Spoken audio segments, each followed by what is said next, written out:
I'm Connie. I'm a speech and language therapist at the Evelina London Children and Young People's Community Speech and Language Therapy Service.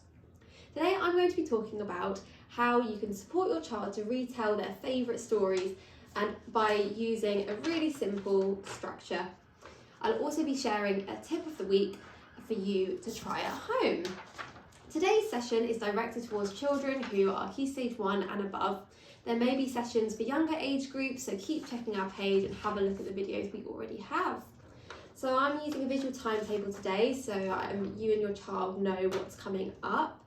Please feel free to do something like this at home. When you're doing your own activities, I only use a pen and paper to do this.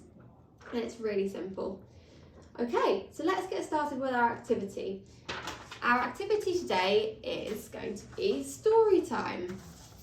Today I'm going to be reading the story of Cinderella, a very well known one. Please feel free to listen and read along with me. If you'd like to choose your own book, please do. And also, if your child may be a little bit older, they can choose their own book more suited to their age.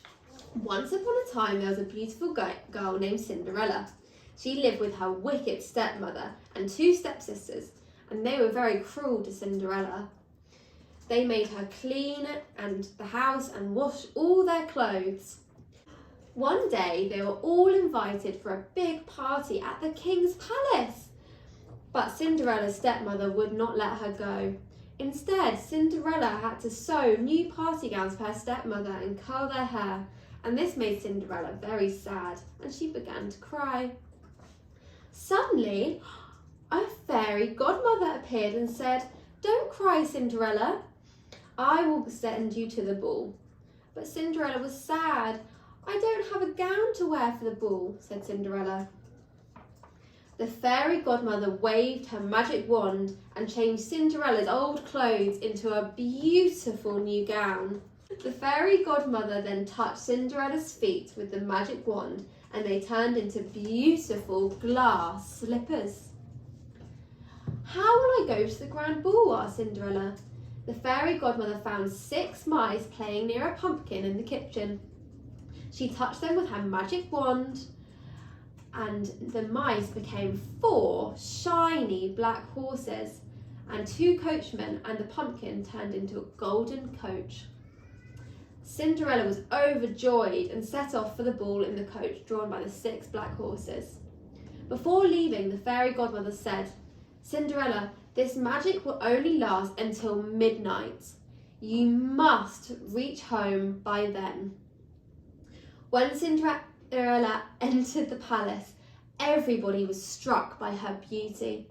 Nobody, not even Cinderella's stepmother and stepsisters, recognised who she was. The handsome prince also saw her and fell in love. He went to ask her, "Do you want to dance?" And Cinderella said yes. The prince danced with her all night and still nobody recognised the beautiful girl. Cinderella was so happy dancing with the prince, she almost forgot what the fairy godmother said. At the last moment, Cinderella remembered her fairy godmother's words and she rushed to go home. "Oh, I must go," she cried and ran out of the palace. One of her glass slippers came off, but Cinderella did not turn back for it. She reached home just as the clock struck 12. Her coach turned back into a pumpkin, the horses into mice, and her fine ball gown into rags. Her stepmother and stepsisters reached home shortly after that. They were talking about the beautiful lady who had been dancing with the prince. The prince had fallen in love with Cinderella and wanted to find out who the beautiful girl was, but he did not even know her name. But he found her glass slipper that had come off when she ran home. The prince said, "I will find her. The lady whose fits the slipper will be the one I marry." The next day, the prince and his servants took the glass slipper and went all over the kingdom. They wanted to find the lady whose feet would fit in the glass slipper. All the women in the kingdom tried the slipper, but it would not fit any of them. Cinderella's stepsister also tried on the little glass slipper. They tried to squeeze their feet and push hard into the slipper, but the servant was afraid the slipper would break. Cinderella's stepmother would not let her try the slipper on, but the prince saw her and said, "Let's also let her try on the slipper." And guess what? The slipper fit her perfectly. The prince recognised her from the party.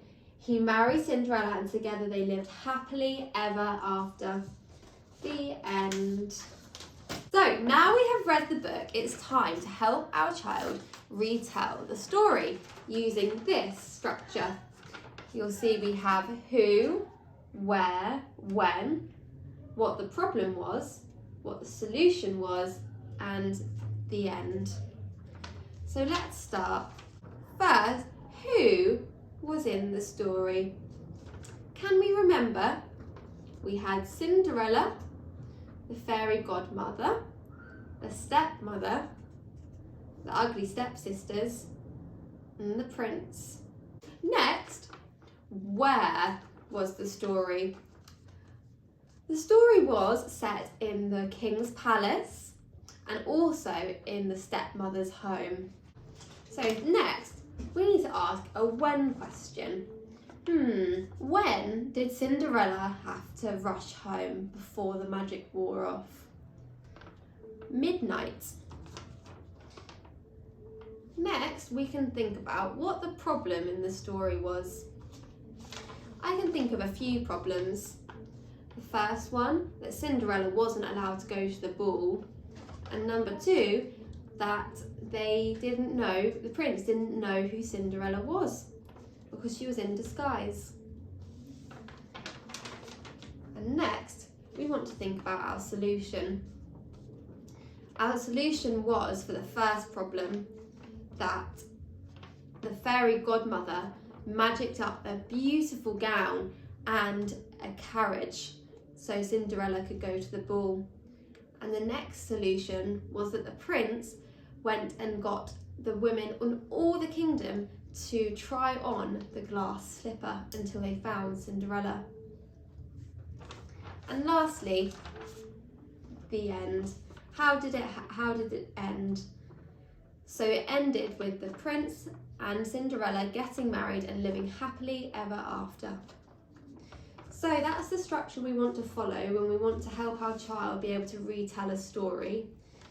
So we can think about, so when they retell the story, they should include who's in the story, where, when, the problem, solution, and the end. Have a go and ask your child to retell the story of Cinderella or the story that you read, and remember to prompt them with all these bits of information if they leave them out. Okay, that is our activity finished. Now it's time for our top tip. My top tip is to choose your child's favourite book, or you can let your child choose the book. This will make sure your child is enjoying the activity and will be way more motivated to want to retell it. It's really fun to be able to retell a story that you really enjoy and share it with others. And that is our top tip finished. And now it's time to say goodbye. I really hope you enjoyed that, and we'll try that activity at home. And try and give this visual timetable a go to help structure your activities at home. And if you have any other questions, please go to our website. It's at the top of this Facebook page. And if you can't find your answers there, please email us at the email that's also at the top of the Facebook page. Thank you so much for joining us. We'll be posting another video next week, and you can also rewatch this video at any time if you'd like some reminders of the activity. Thank you, and our goodbye was now finished. See you next time.